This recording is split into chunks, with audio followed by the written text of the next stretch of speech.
Mukti firii kennu jireenya bu'aa qabu tokko jiraachuu isaati. Obboleewwan koo jaallatamoo fakkeenya gaarii tokko haa ilaallu. Mukti gaarii ta'e tokko bishaan argata, lafa gaarii irra dhaabbata, aduu gaarii argata. Kana booda midhaan ni baasa. Garuu mukti yoo goge, bishaan yoo dhabe, bakka gaarii irra jiraachuu yoo dhabe, aduu yoo dhabe, midhaan hin kennu, hin goga.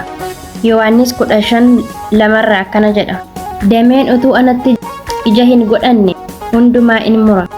Damee isaa ija godhatu hundumaa garuu caalchisee akka inni ija godhatuuf irraa in qeexxaa jedha. Inni gaafa Yesuus ani muka wayiniidha jedhe. Ani muka wayiniidha, isin immoo damee isaadha. Kana jechuun Yesuus madda jireenyaati. Nuti ammoo damee isaarra jiraanna. Yohaannis 15:4 akkana jedha. Anatti qabadhaa jiraadhaa. Anis isinitti nan jiraadha.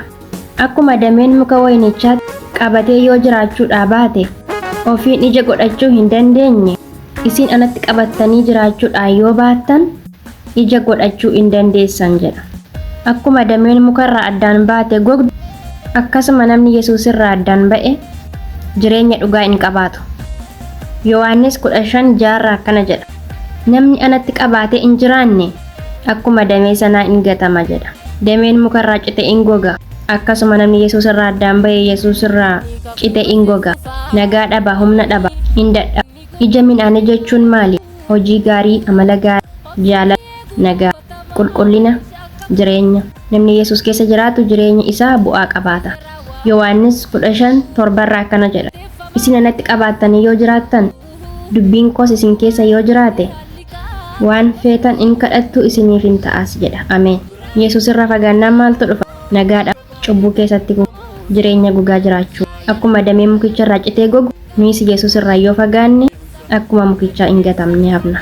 Yohaannis 15:8 akkana jedha. Kanaan ija baay'ee godhachuu keessaniin bartoota koo akka taatanis mul'isuu keessaniin ulfinni abbaa koo hin argama jedha. Ameen. Kanaaf Yesuus keessa jiraachuun maal fida? Jireenya haarawaa argata, nagaa argata, hojii gaarii hojjetta, hojjettee milkoofta, baatee galma geessa, kadhattee dhageessifatta. Obboleewwan koo jaallatamoo gorsa kana dhaggeeffadhaa, hubadhaa. Yesuus wajjiniin jiraadha. Isarraa addaan hin ba'in. Isa faana jiraadhaa, jireenya bu'aa qabu argadhaa. Cubbuu irraa fagaadhaa. Amantii keessan jabeessaa. Yeroo rakkoon dhufellee Yesuus keessaa hin ba'inaa. Akkuma Yohaannis 15:9 jedhu, abbaan akkana jaallate, anis akkasuma isin jaalladheera. Jaalala kootti qabamaa jiraadhaa jedha. Galatooma. Yesuus eenyudha? Yesuus ilma Waaqayyooti. Hangafa nagaa, mootii bara baraa. Yesuus nama warra jedhaniif Yesuus nama miti. Yesuus Waaqadha malee. Yohaannis 1:1 akkas jedha. Sagalichi jalqaba waan hundumaa dura ture. Sagalichi Waaqayyo biraa ture. Sagalichi ofiisaa Waaqayyo ture. Inni kun jalqabumaa jalqabee Waaqayyo ture jedha. Kana jechuun sagalichi Yesuus. Yesuus uumama hundumaa dura ture. Sagalichi Waaqayyo biraa ture jechuun ammoo Yesuusiif abbaan wal wajjin turan jechuudha. Sagaleenis Waaqayyo dura ture jechuun ammoo Yesuus mootummaa waaqummaa qaba jechuudha. Inni jalqabumaa jalqabee Waaqayyo biraa ture jechuudha. Kanaaf inni uumama hundumaa dura ture. Inni hojii Waaqayyo mul'isuudhaaf namaaf Waaqayyoon walitti araarsuudhaaf mul'ate. Akkas jedhe Yohaannis 1:29 irraa. Osoo Yesuus gara isaa dhufaa jiru argee, "Elaa hoolaa Waaqayyoo isa cubbuu biyya lafaarraa fuudhu. Inni ana booddee dhufu anarra caala. Ana dura ture hoo?" jedhee waa'ee isaa kana dubbadhe isa kanadha. Roomee 5:10 irratti gaafa dubbifannu akkas jedha. Nuyi amma illee diinota otuma jirruu du'a ilma isaatiin Waaqayyotti erga araaramne, amma immoo nuyi warri isatti araaramne jireenya isaatiin hammam caalaatti ooluuf jirraa jedha. Kanaaf inni dubbii Waaqayyooti. Inni jalqaba dura ture. Waaqayyo wajjin ture.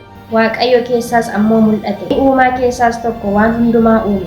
Jireenya namaaf kenna. Inni ifa jireenyaati, jireenya dhugaa namaaf kenna. Qolaasaayis 2:1-15 irraa akkas jedha. Kiristoos bifa waaqayyummaa inni ijaan hin argamne ittiin namatti mul'atudha. Uumama hundumaa duras dhalate jedha. Warri Waaqa keessa jiran warri lafarra jiran hundinuu isaaf uumamani. Inni waan hundumaa dura uumame, karaa isaatiinis waan hundumtuu iddoo godhate jedha. Kanaaf Yesuus karaadha, dhugaadha, jireenyadha. Warri sii galte itti amanu.